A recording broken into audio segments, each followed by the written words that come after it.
Muy, pero muy buenos días tengan todos ustedes en todas partes, a esos emprendedores que nos escuchan todos los sábados a esta hora y a quienes obviamente nos miran y nos siguen y nos comentan posteriormente en redes sociales. Les damos la más cordial bienvenida. Este es Estilo Emprendedor a través de Radio América a nivel nacional e internacional. Eh, pues esto, ¿verdad? Trayendo la historia de gente que se raspa la panza, de que sigue adelante en esta emprendevista. Hoy tengo el honor y el agrado de pues tener como invitado a un personaje que nosotros mirábamos de pequeño. Tampoco es que el hombre es Matusalén o tiene muchos años, ¿verdad? Pero sí lo mirábamos y daba mucho la atención, llamaba mucho la atención que tenía sus puntos de vista y sus puntos de vista eran distintos y pues es interesante, ¿verdad? Como ya lo hemos compartido en programas anteriores, muchas veces la duda y la pregunta es la que nos lleva a la verdad. No siempre la verdad nos hace libres, sino que también las preguntas y las preguntas adecuadas. En esta oportunidad tengo el honor de tener como invitado a César Indiano, más conocido como César Indiano, pues, César Humberto Rodríguez Guerrero. Él nació en Orica, Francisco Marzán, hace ya un rato, ¿verdad? Pero nos ha cultivado, ¿verdad? Y nos ha generado contenidos literarios, contenidos multimedia, que nos han servido muchísimo, programas súper originales que nos han servido muchísimo para, digamos, establecer puntos en el tiempo que son súper importantes. Muy buen día, César. ¿Cómo está? Buenos días, Henry. Es un gusto, es un honor, una oportunidad nueva para mí estar en tu programa, conversar sobre las cosas que siempre converso, sin el ánimo de ni de pontificar ni de educar, sino simplemente compartir puntos de vista sobre distintas temáticas de interés popular, de interés político. Y nada, pues yo estoy listo para que conversemos. Te felicito por tu emprendimiento. Sé que llevar el tema del emprendimiento a la radio, a la televisión, siempre es difícil, pues no tenemos esa cultura y creo que esa va a ser la primera parte de nuestra charla, cómo no se ha desarrollado, por ejemplo, la cultura de emprender y por qué. Así que bueno, yo estoy a la orden para esta conversación, que espero que sea amena y agradable para ambos lados. Sin duda, sin duda. Un gran honor, César, nuevamente. César ha sido creador de muchísimas cosas locas, ¿verdad? En este programa, ¿verdad? Las cosas locas no siempre son locas, sino que son cosas buenas, son cosas originales, son cosas únicas. Inclusive, ¿verdad? El color de la bondad o maldad de algo o de alguien, o de un pensamiento o de un emprendimiento, también no lo condenamos ni lo evaluamos acá, ¿verdad? Es decir, al fin y al cabo, a la vida no venimos nosotros a juzgar. Pero, para empezar esta emprendevista de hoy, ¿quién es César Indiano para quienes no te conocen?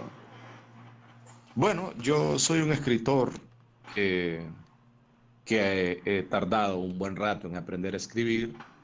El primer libro yo lo publiqué a los 25 años, que fue un libro escandaloso. Mm, Hoy no lo suscribiría, hoy no estaría de acuerdo con ese libro. Es un libro muy un poco desmedido, atroz, pero bueno, forma parte de mi comienzo. Cuando yo tenía 25 años, pues toda persona cuando tiene 25 años es un novato de todas las cosas. Pero ahí comenzó mi carrera de escritor, intentando desafiar, digamos, las formas de pensar, las costumbres mentales de mi país. Yo cambié muchísimo, ya tengo ya 55 años cumplidos, o sea, ha pasado más de la mitad de aquel primer libro. He escrito muchos libros, no todos han tenido éxito, no todos tienen por qué tener éxito. Eh, y he evolucionado muchísimo desde haber concebido al comienzo la literatura como un pasatiempo, una etapa de mi vida que para mí era un pasatiempo.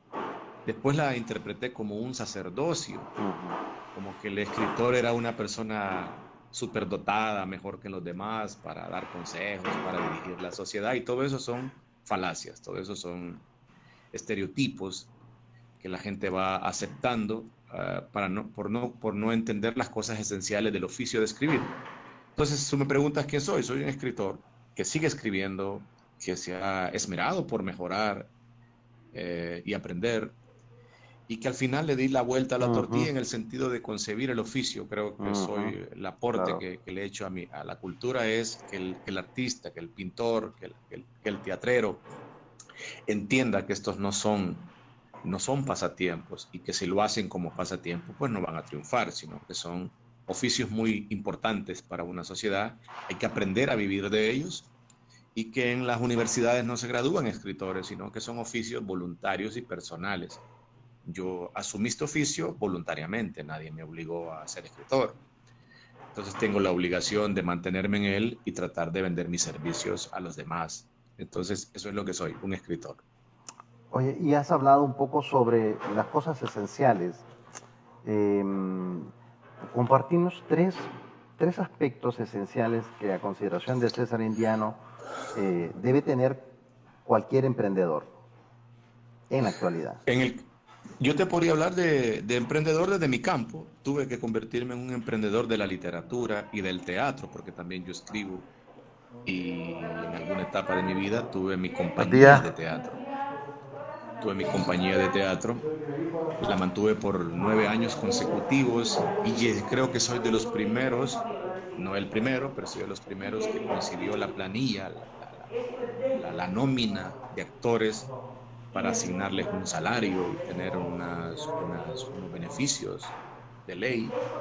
Ese proyecto hubiese crecido mucho, pero circunstancias de otra naturaleza, que te las podré contar en otro Ujú. momento, me hicieron abortar la idea de la compañía de teatro La Mandrágora, que la mantuve del 2003 al 2010. Cosas esenciales. Uno, entender, concebirte, no importa cuánto sea el volumen de tu empresa, concebirte desde el comienzo como un empresario. Eso quiere decir comportarte como tal. Eh, no flaquear ante las crisis, porque hay muchos empresarios, creo yo, pequeños y medianos, que a la primera se van rumiando sus frustraciones, se dan por vencidos y terminan culpando a mundo y medio mundo y no analizan objetivamente cuáles fueron los factores, las circunstancias que no tuvieron que no tuvieron vigilancia, digamos, que no fueron observadas y por las cuales un negocio se fue al traste. Miles de personas intentan negocios y miles de personas les va bien y a miles de personas no les va muy bien. Esto dependerá de muchos factores.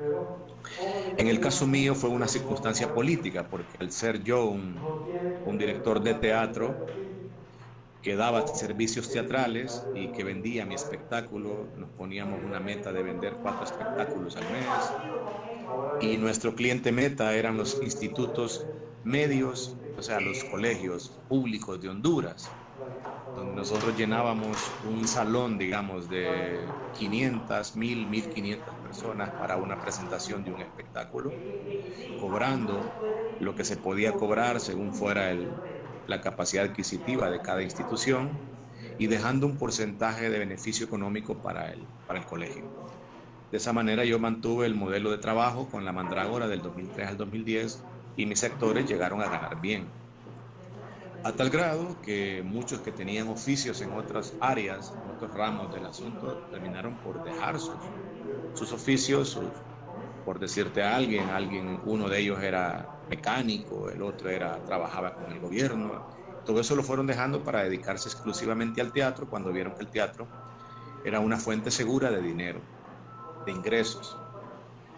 Cuando ya tuvimos ingresos y ellos notaron que yo tenía la concepción del arte como un empresario, como la tenía Molière, como la tenía Lorca, y como la tuvieron grandes, como la tuvo Shakespeare en Inglaterra, que era un empresario antes que un artista, o simultáneamente, mientras eran artistas, creadores también eran empresarios, vendían un servicio, llenaban un teatro, etcétera. Hola. Sí, sí, sí. Sí, llenaban un teatro y de los ingresos de la venta de lo que nosotros en la industria del teatro le llamamos aforo, que es la cantidad de butacas que tú vendes. Luego de ahí sacas tus costos, te asignas un salario digno al director, a los productores, son negocios. Entonces, eso no te lo enseña nadie en Honduras porque fue suprimida, que ahí vamos entrando en la materia interesante. Pero bueno, para no regarme mucho, tú me pedías 3 aspectos esenciales. El primero ya te lo dije, ya te dije 2. Sentirte un empresario, no importa el volumen de tu movimiento económico, pero comportarte como tal, no darte por vencido al primer aguacero que te aparezca, Ujú, sino que buscar nuevas estrategias ujú.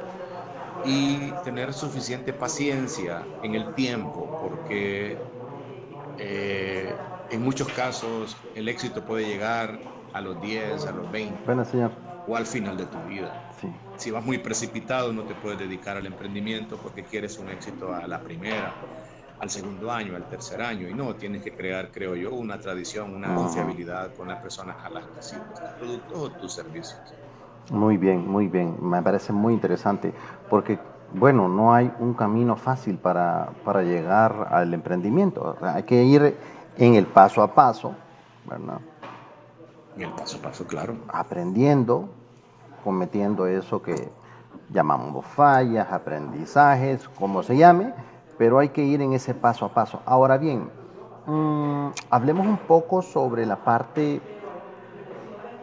y lo discutíamos hace unos programas atrás, ¿verdad? El tema de la pasión, ¿verdad? Tener pasión por lo que haces, sé emprendedor, ve por tus sueños.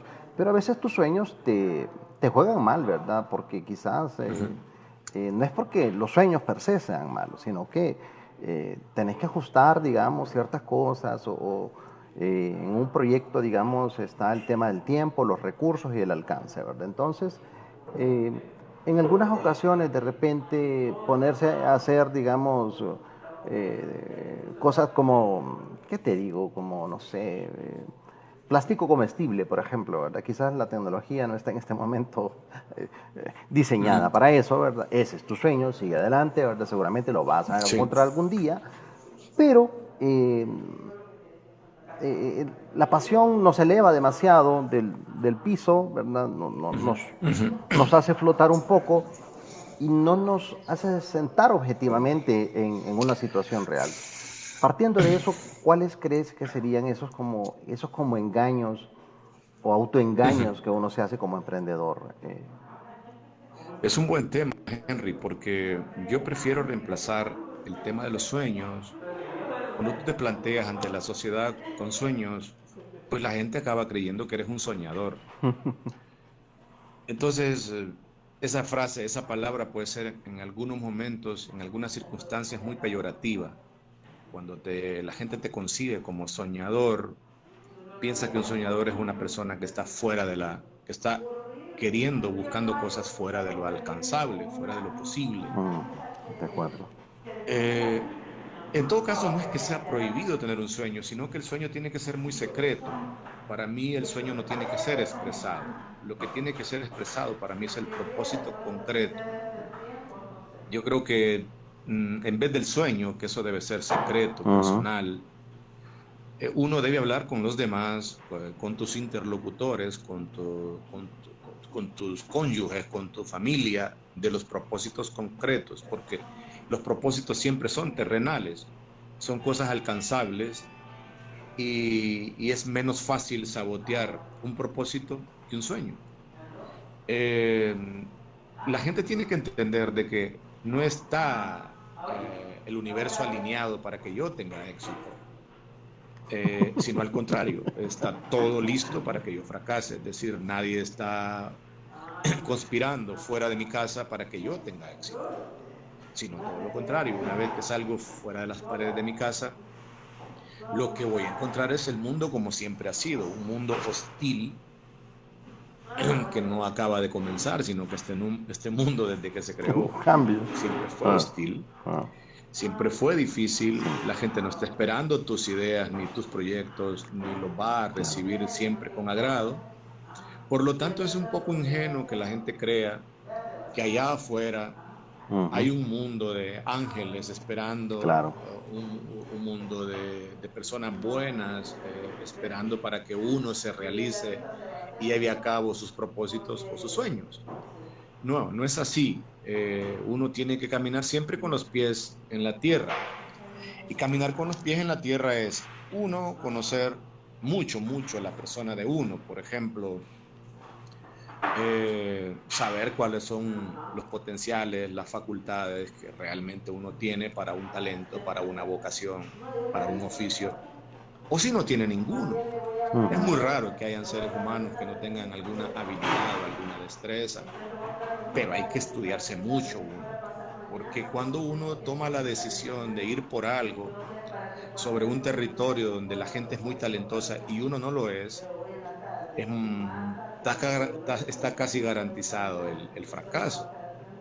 Por ejemplo, si yo quiero ser el mejor músico del mundo y no tengo ese talento innato para competir con Slash o con los grandes compositores que son muy talentosos, que son millonarios, entonces yo me puedo frustrar porque me quiero meter a una industria que ya está plagada de genios, y no solo de genios, de personas que trabajan mucho. Es decir, ahí vamos las otras facultades. Están las facultades naturales del talento y está la disciplina de trabajo, la dedicación. Es decir, una persona si solo se confía con su talento, que a puro talento va a avanzar en la vida, se puede frustrar. Tiene que llevar el talento una dedicación, que es la cantidad de horas que uno se dedica a formarse, a conocer, a leer, a estudiar una materia, una asignatura de ese trabajo. Dependiendo de en qué uno va a bregar, en qué se va a meter, así van a ser las exigencias de esa labor, de esa faena. Ujú. En el caso del arte, que es del que yo te puedo hablar, cuando yo estoy escribiendo un libro, yo siempre me pregunto, ¿este libro es mejor que el de Ken Follett? Este libro es mejor que el de García Márquez, este libro es mejor que el de Arthur Miller. Esas son las preguntas que me hago. Es decir, o estoy haciendo un libro más para ser parte de una farándula de sacerdotes frustrados que siempre van a estar rumiando pestes y maldiciones contra los demás, o realmente me estoy esforzando suficiente para crear un libro que entre en la élite de lo mejor. Entonces, es lo mismo en la música, es lo mismo en el teatro, es lo mismo en todas las ramas, las ramas del arte. Cuando no se tiene esa concepción tan clara y realista, la gente acaba por frustrarse y echándole la culpa. Por ejemplo, yo he hablado durante toda mi vida con artistas que no tenían tanta dedicación y en algunos casos no tenían mucho talento, y entonces tenían un repertorio de culpables. El primero, el Estado. Que el Estado, que es una porquería, que no destina fondos a todos los sacerdotes de la literatura o del arte que quieren vivir de esto, y por lo tanto el Estado es culpable. Segundo, el país. La culpa al país es abunda no solamente en el campo de las artes, es abunda en todas las áreas. Siempre te vas a encontrar con ciudadanos o compatriotas que dicen que la razón por la que ellos no son tan brillantes ni tan exitosos es que el país no sirve. El país es y dicen la palabrota, y ese menosprecio del país es porque hay un sobreprecio de lo que uno es realmente. O sea, uno deprecia mucho la calidad del país y aprecia demasiado los talentos que uno tiene, que a veces son exageradamente, hay una autoestima demasiado elevada. Eh, es en el caso de los artistas. También te inventas por culpables la competencia desleal, los famosos conceptos de los grupos poderosos que no te permiten entrar porque ya todo lo acapararon ellos, y por lo tanto estos grupos de poder, que son frases inventadas por la izquierda, son puras fantasías de una frustración que no consigues resolverla ni con dedicación ni con trabajo. Yo creo que no hay ningún grupo de poder conspirando para que yo me ponga a leer, para que yo me ponga a estudiar, para que yo presente una obra de teatro, para que yo agarre una guitarra y me vuelva experto con los dedos. ¿Qué grupo de poder se va a oponer a eso? O para que tú te pongas a estudiar 10 o 20 horas diarias. Eso, ningún grupo de poder te lo va a impedir. Esa tú le llamas pasión. Muy bien, funciona, pero básicamente es dedicación. Es la cantidad de horas que Muy tú le bien. dedicas Ujú. a prepararte en el campo que te quieras meter. Ya se sabe, por ejemplo, que una carrera como la medicina, que es distinto a la carrera por ejemplo, de un artista. La carrera de medicina es como un premio, no diría yo diferido, sino que tiene garantizado un premio anticipado. Hay el anticipado premio de que todo médico, una vez que termine su carrera de 8 años, tendrá una plaza en el sector público bien pagada. Es decir, no existe una diversidad de destinos para un médico. Un médico estudiará, se dedicará 8 años a estudiar esa terrible, con una gran dedicación, una carrera que tiene predeterminada el lugar, el destino donde va a trabajar con un salario anticipadamente previsto también. Es más fácil desde el punto de vista de la gestión de una carrera de medicina que una carrera de artista, porque no sabemos dónde vamos a terminar, ni de qué vamos a trabajar, ni cuándo va a llegar ese éxito, ni quién nos va a pagar. Entonces son cosas distintas, pero igual llevan siempre la palabra dedicación.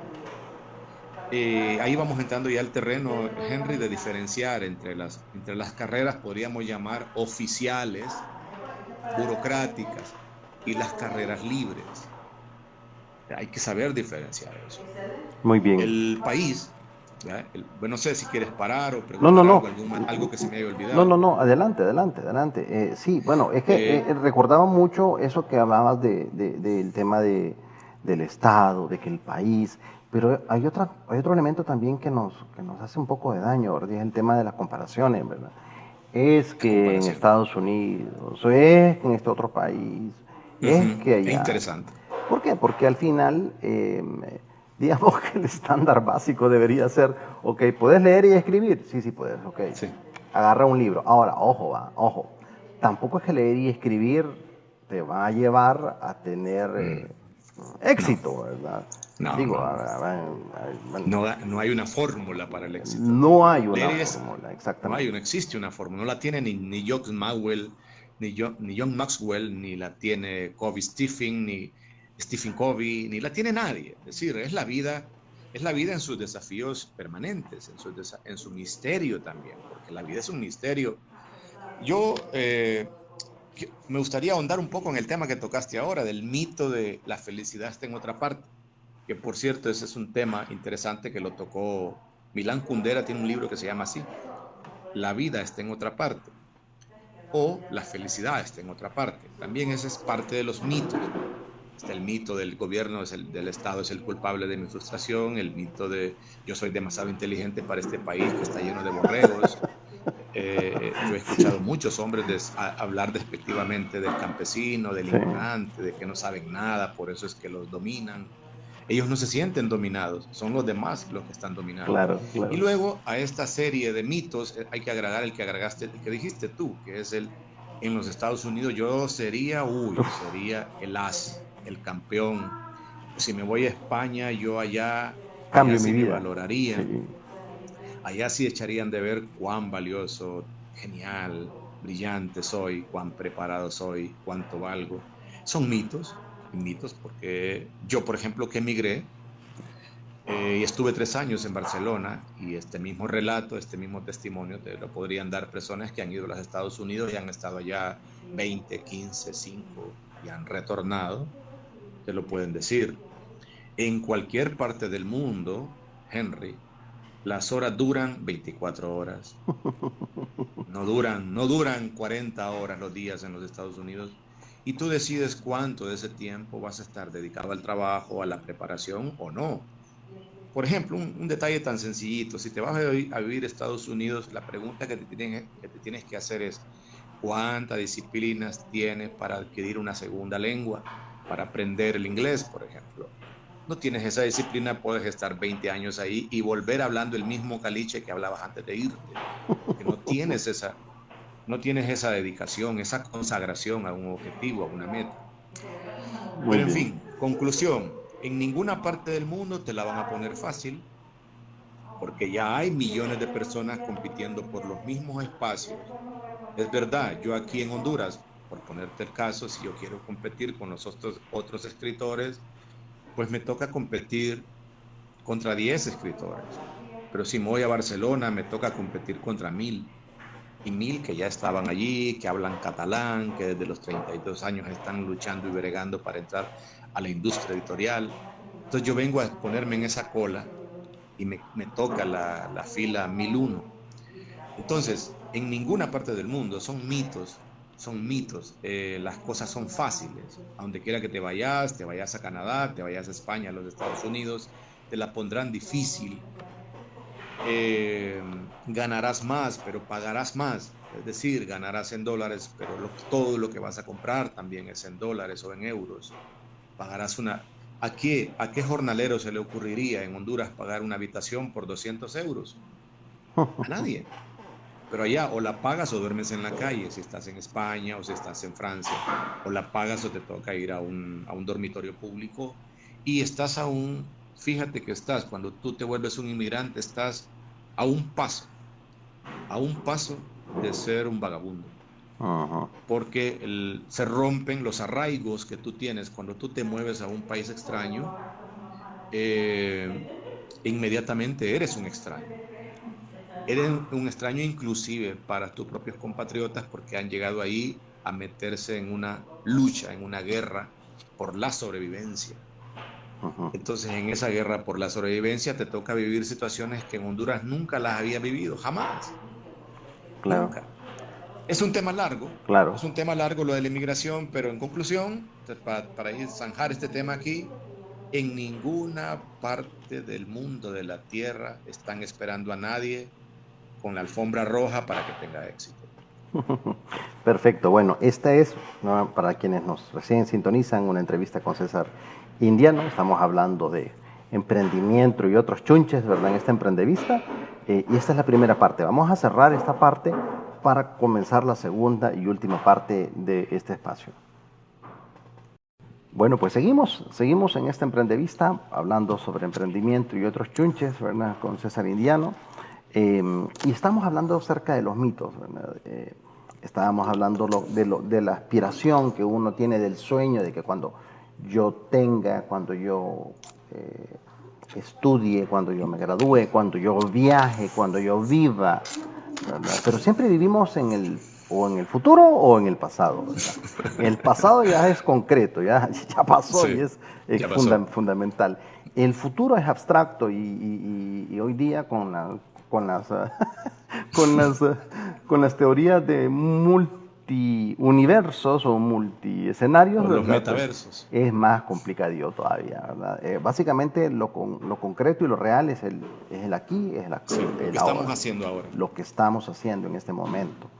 Ahora, hablando un poco poniendo una línea transversal entre esos tres puntos, el antes, el hoy y el futuro, César, hablamos un poco sobre este tema que tiene que ver eh, con esa poca forma de querernos a nosotros. Nosotros mismos como Mm. hondureños, yo no sé si en otros países Ujú. lo hacen, pero nos desmeritamos, tenemos, bueno, de hecho, inclusive cuando vas a comprar a una tienda, ¿verdad?, te dicen, no, esos zapatos son americanos, mire, son americanos.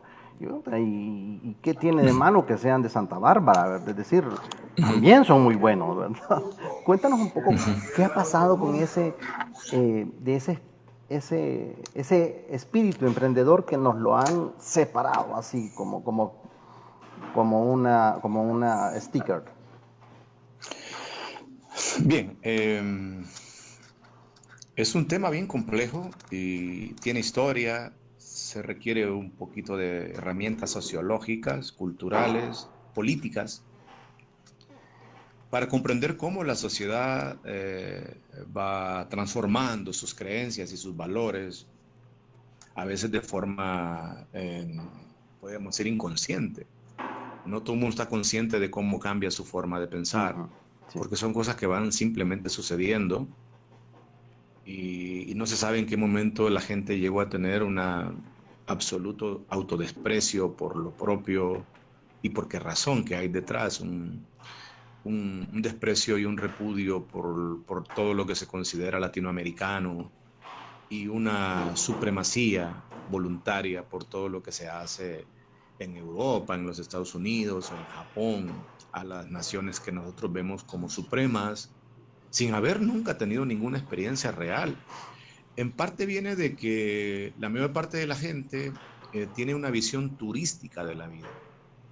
en parte. No es lo mismo ir a Orlando o a pasear 2, 3 días a Nueva York, o ir a dar un paseo por Los Ángeles, a pasar unos 3 días tomando café en Madrid, que ir a vivir en esas naciones. Por lo tanto, no tenemos, podríamos decir, las pruebas y los hechos de que vivir en Japón es mucho más bonito que vivir en Honduras. Sí, sí puede la gente decir es más bonita una torre, un río, un edificio, porque lo vi en un día que fui, pero vivir en Japón habría que ver si es más bonito que vivir en Honduras o vivir en España, es más bonito que vivir, o es mejor o más provechoso que vivir en Tegucigalpa. Esa visión turística acompañada de una especie de, podemos llamar, de una pedagogía oficial politizada que viene de las escuelas, los colegios, las universidades, donde todos los insumos académicos y todos los insumos conceptuales vienen de Europa y de los Estados Unidos, como si creyéramos que en Honduras nadie es capaz de pensar, hacer un libro, tener un pensamiento propio y original, o un pensamiento al menos latinoamericano.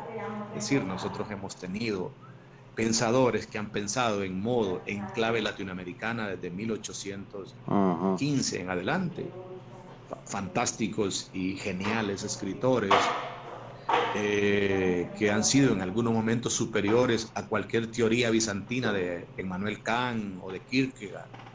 Creemos que Kierkegaard y todos los filósofos alemanes son dioses de un pensamiento supremo al que nadie puede acceder. Eso viene de la academia. Lo hemos hecho eso por vanidad, lo hemos hecho eso por sumisión, lo hemos hecho eso por descuido, a veces por holgazanería de no conocer lo propio. Yo podía desafiar a cualquier hondureño a que me diga los 5 pensadores fundamentales de la hondureñidad, y te puedo desafiar a cualquier intelectual a que me los diga y no me los va a decir. En parte porque nunca ha tenido interés en indagar, no solamente el pobre, también el rico, porque, por ejemplo, un país como Honduras no tiene jamás se fundó aquí una editorial. Es decir, nunca surgió un empresario que dijera, bueno, mi negocio va a ser montar una industria editorial para proveerle al hondureño unos libros muy bonitos, bien estructurados, con ilustraciones preciosos y hacer un mercadeo para que todos los hondureños compren estos libros. Esa es la razón por la que si llegas a una librería a comprar el mejor libro de José Cecilio del Valle, pues nadie lo vende. No hay una industria en Muy el bien. país que esté dedicada a la distribución de los libros de Valle, ni de los libros de nadie. Y si lo ampliamos a más y lo centroamericanizamos o lo volvemos más grande el espectro, Latinoamérica, te darías cuenta de la cantidad de pensamiento original que América ha tenido, y nosotros somos parte de eso, hemos participado en esa formación de un pensamiento original que nadie ha querido estudiar. Somos expertos en literatura europea, española, francesa, para presumir una especie de abolengo intelectual con el fin de subestimar al otro, decir que ha habido mucha vanidad en la academia. Okay. Esa vanidad no le ha permitido hallar los conceptos propios de una hondureñidad. Y yo podría continuar en este análisis haciéndote un montón de matices, pero básicamente es culpa de la cultura, es culpa del político Okay, y okay. es culpa de la academia. Sí, sí, y es que lo mencionaste en academia, pero como lo ampliaste más, me parece que cubres más. Porque si solo lo dejamos en academia, digamos, tiene una responsabilidad la academia, digamos que entonces aquella gente que no ha estado cerca de la academia, pues no debería haberse infectado, digamos, ¿verdad? Pero sí, va más allá, es decir, lo mencionaste, es el tema del Estado como tal. Eh, Ahora, pero parecería, César, y esta es una pregunta un poco delicada, ojalá que no pase nada, pero parecería que cuando hablamos de Estado, al parecer todos los estados han querido llevar esa misma línea de limitación del ciudadano hondureño, o es casualidad, o ya lo tenemos integrado en el chip con los gobernantes que elegimos? ¿Cómo queda la cosa ahí?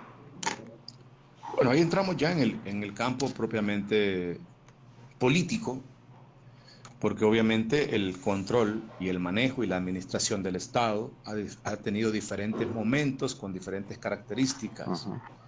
Creo que la generación más brillante de la concepción de un Estado libre, emprendedor, rico, fue la primera, que fue integrada y liderada por Francisco Morazán en el caso de Honduras. Eh, es el primer, digamos, pensador liberal consecuente con una modernidad y la búsqueda de la libertad y la riqueza.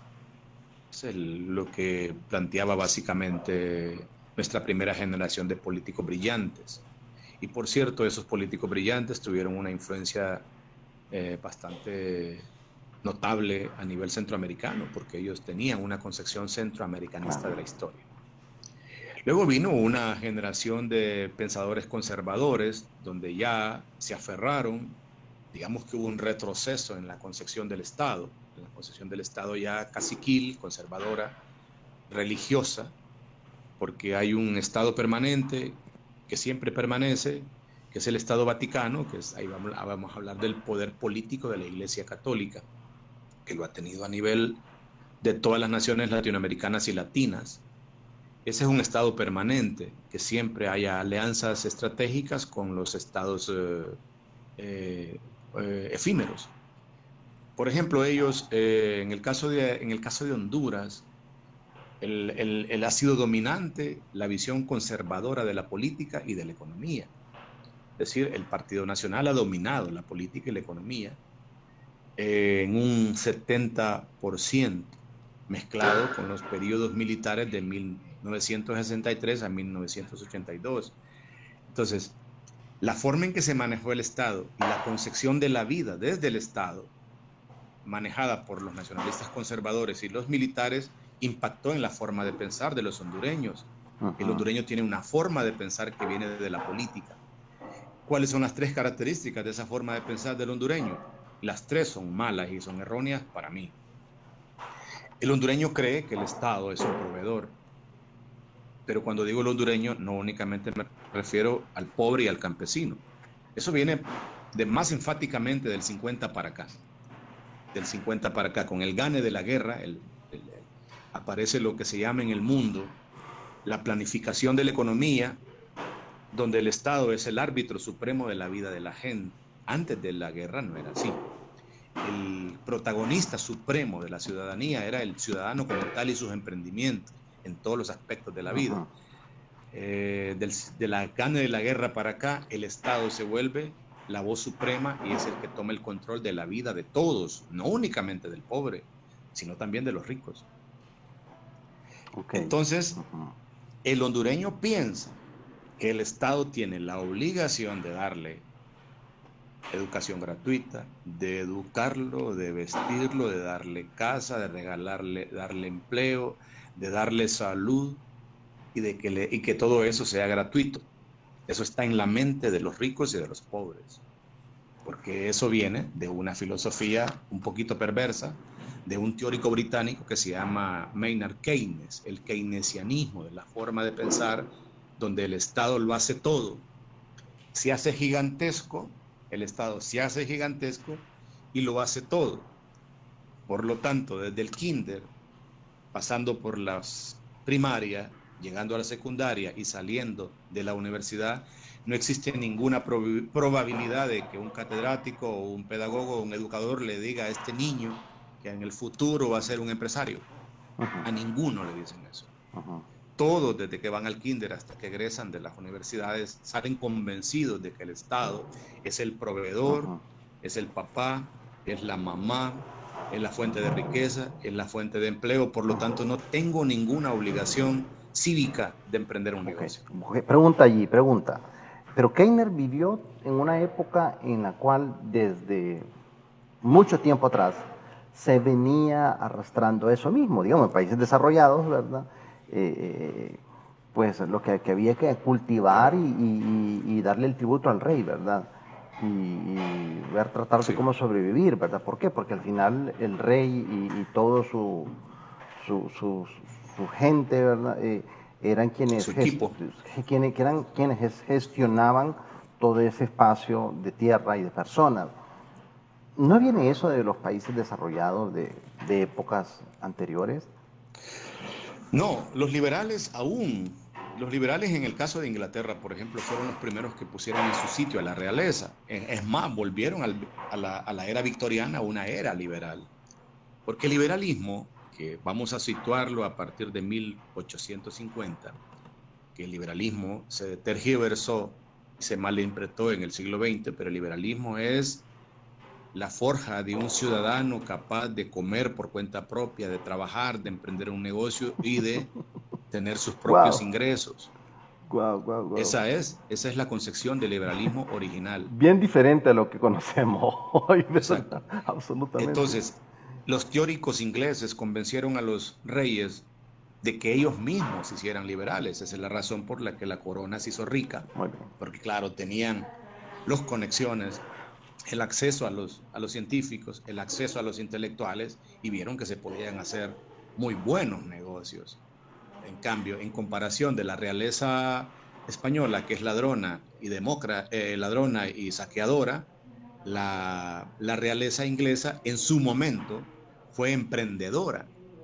Y su mejor momento ya sabemos que fue la era victoriana, cuando la misma reina Victoria era una empresaria poderosa, ¿ah? Que creó todos los negocios del imperio británico en la India, en Pakistán y en todas las colonias. Es decir, estamos hablando de una persona que hizo rica a esa Inglaterra de ese momento a través de ideas liberales. Por lo tanto, cada ciudadano inglés en tiempo de la era victoriana se entendía a sí mismo responsable de sí mismo. Fue el gran repunte, el gran auge de la Inglaterra victoriana, que ha quedado en los libros, en las novelas, como el mejor momento de la historia de Inglaterra. Pero esa Inglaterra de ese momento es distinta a la de hoy, pues el Unido de hoy es un Reino Unido con ideas keynesianas, Ujú.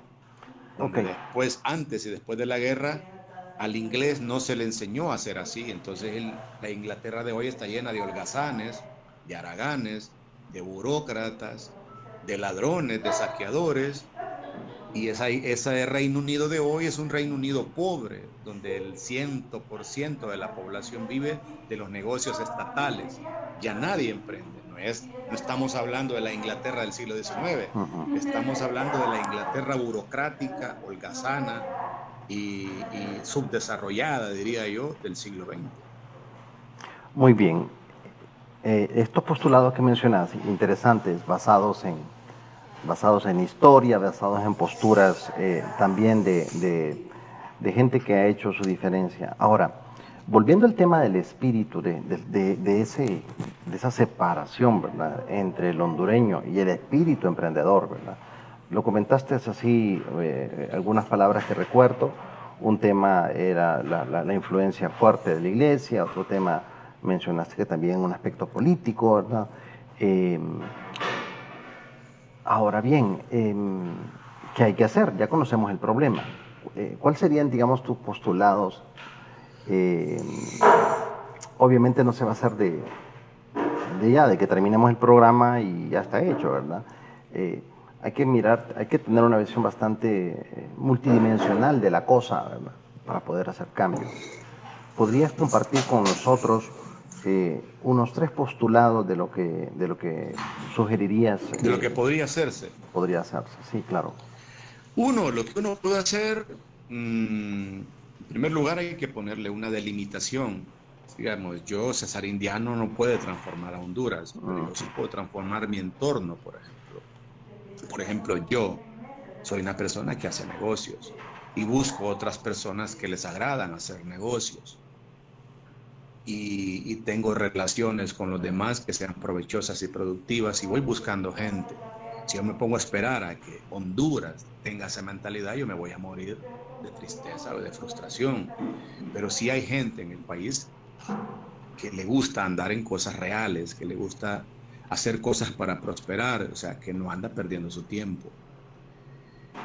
Obviamente no es lo que predomina, lo que domina en casi todo lo que se hace en Honduras te estoy hablando desde las más bajas esferas hasta las más altas, es hacer tranzas con el Estado.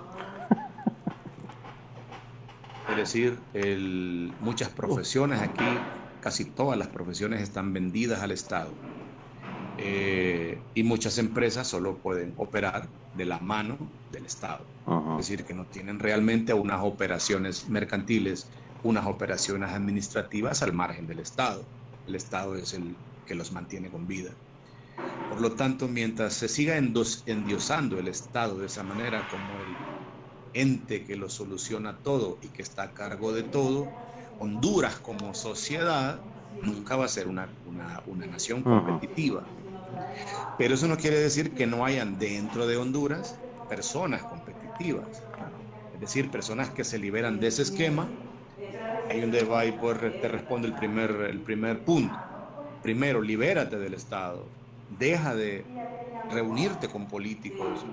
No le hagas caso a las políticas públicas de nada, porque todas las políticas públicas tienen como objetivo empobrecer. O sea, cuando tú como ciudadano crees que tu casa te la tiene que dar el Estado, no vas a trabajar por tener tu propia casa. Cuando crees que el Estado es el encargado de hacerte compras a tu empresa, no te vas a esmerar por tener una política de ventas, por ser exitoso. Vas a descartar el éxito. Segundo, hay gente que confía en el sistema educativo público para buscar el éxito, lo cual es absurdo, porque el éxito, el sistema educativo público no está diseñado para generar éxito. No está diseñado para eso. Eso es un sistema educativo creado para generar burócratas y subalternos, pero no personas exitosas. Por lo tanto, tienes que ir más allá de lo que te enseña una escuela, de lo que te enseña una universidad. Las cosas que yo te estoy comentando en este programa no las he aprendido porque un profesor me las enseñó. De hecho, te podría decir que los valores que mueven mi vida en este momento, tanto morales como conceptuales, como religiosos, políticos, no vienen de ningún colegio, de ninguna escuela. Ese es un paseo fantástico por algo extraño en el que no sucedió absolutamente nada real. Es una fantasía de un conocimiento extraño de cosas que no te sirven nada concreto en la vida. Entonces ya te dije la segunda, no confíes en los sistemas educativos públicos para ser exitoso. Pero si en los privados, ¿en qué sistema Los privados educativo tampoco puedo porque confiar?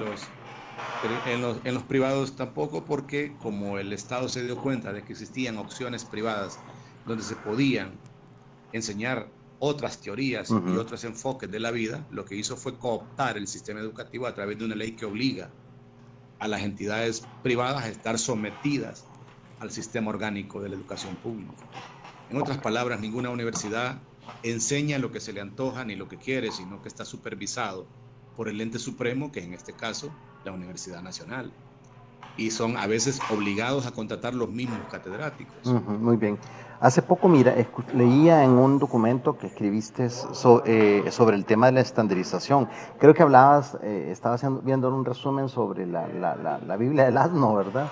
Y Sí. comentabas eso, comentabas sobre el tema de, bueno, estandarizar a los individuos, digamos, esta parte no la decía, ¿verdad? Pero entendería yo que estandarizar a los individuos a través de un sistema nos va a llevar al desarrollo, ¿verdad? Sin embargo, sabemos que hasta para Dios somos distintos, entonces tenemos individualidades tantas y demás. Pero bueno, el punto que quiero llegar es, entonces, ¿qué hacer con la educación? Porque en definitiva la educación o la falta de ella te va a cambiar la vida. ¿Qué hacer con ella? No he conocido a nadie que le haya cambiado la vida a la educación. No he conocido a nadie. Yo creo que la gente que ha cambiado, la gente que yo he conocido, que es exitosa, se salió del colegio. Ok. Y empezó a trabajar. Es decir, lo que te lleva al éxito real es el trabajo propio. Es decir, que entiendas lo que te dije al comienzo. Cuánta dedicación tienes para tu propia preparación, para ser genial en lo que te vas a dedicar, para conocer la realidad del mundo en que vives, para ver cómo te vuelves competitivo, para ver cómo entras en el mundo de la rivalidad económica y comercial y puedes competir, para ver cómo preparas tus herramientas logísticas, estratégicas para que tu negocio vaya bien, adelante. bien. Y luego, cuando ya tienes éxito, contratas para ciertas funciones a los jornaleros, Perfecto. que son los académicos. Perfecto, pero cuando yo me refería a educación, no necesariamente me refiero a una educación formal para subcontratar a un servicio que necesitas para tu emprendimiento. Necesitas pues tener esa percepción de que ocupas a alguien más educado o con una pericia fuerte en un área. Me refiero a la educación no necesariamente formal, César. Eh, Exacto, bueno, entonces hablemos de preparación en vez de educación, Preparación, porque vaya, muy casi bien. yo te diría que la mayor parte de la gente que tiene títulos no tiene competencias para tener éxito. Excelente. O sea, ya te lo dije antes, es un sistema educativo creado para generar funcionarios estatales. Ok.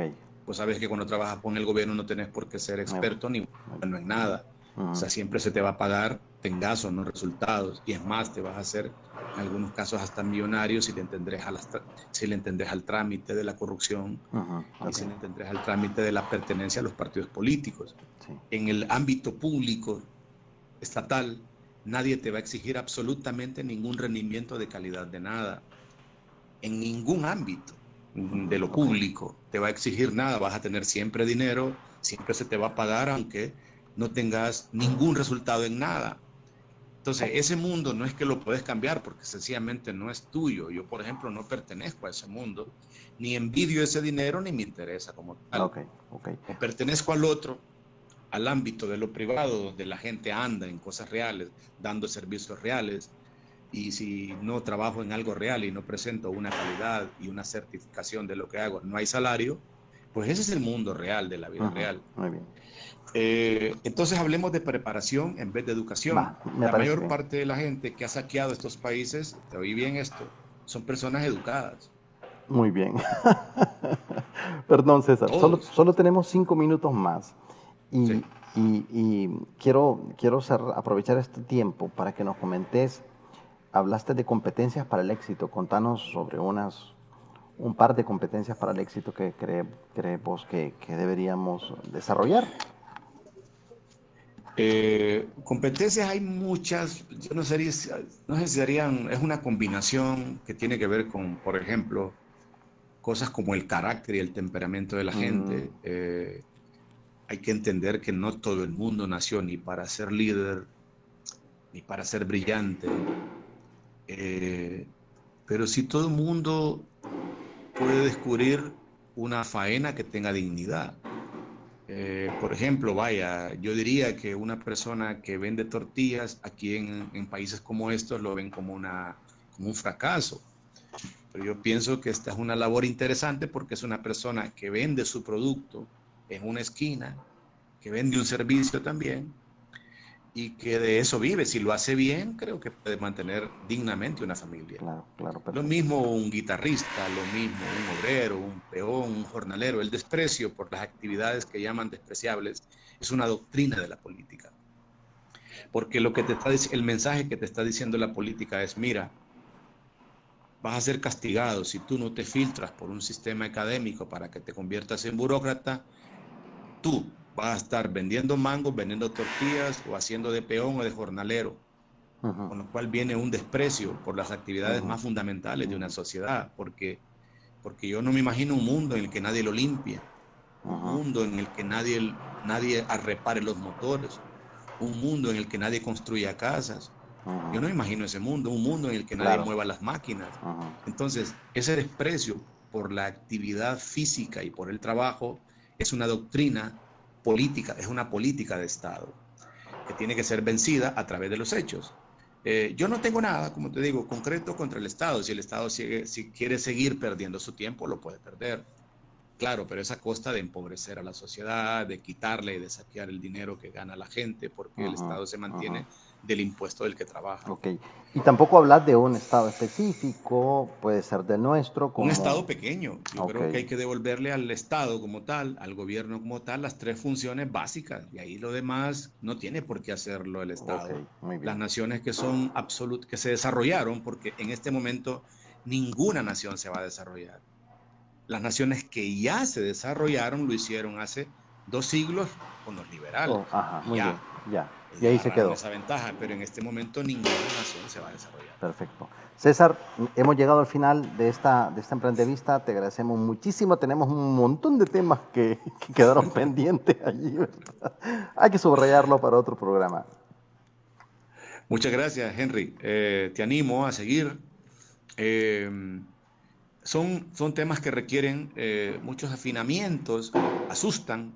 Sí, Si la gente no sí. está bien parada en el piso, se puede hasta asustar, se puede poner muy nerviosa, porque a través de lo que yo digo se derrumban los mitos del éxito falso, de la discusión aparente, del conocimiento aparente.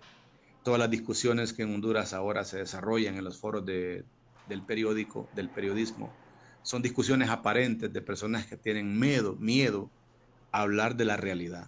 Ujú. Entonces, si vos en este foro te atreves a hablar conmigo de la realidad, yo te felicito. Y bueno, siempre estaré a la orden y a la vista para que sigamos conversando sobre este tema que es tan Eso. fascinante y tan inagotable. Bueno, pues muchísimas gracias a todos también por aguantarnos hasta este momento. Y bueno, para el próximo domingo, próximo sábado, perdón, estén pendientes de Estilo Emprendedor, que vamos a tener otra emprendevista. Hasta entonces, gracias. Hasta luego.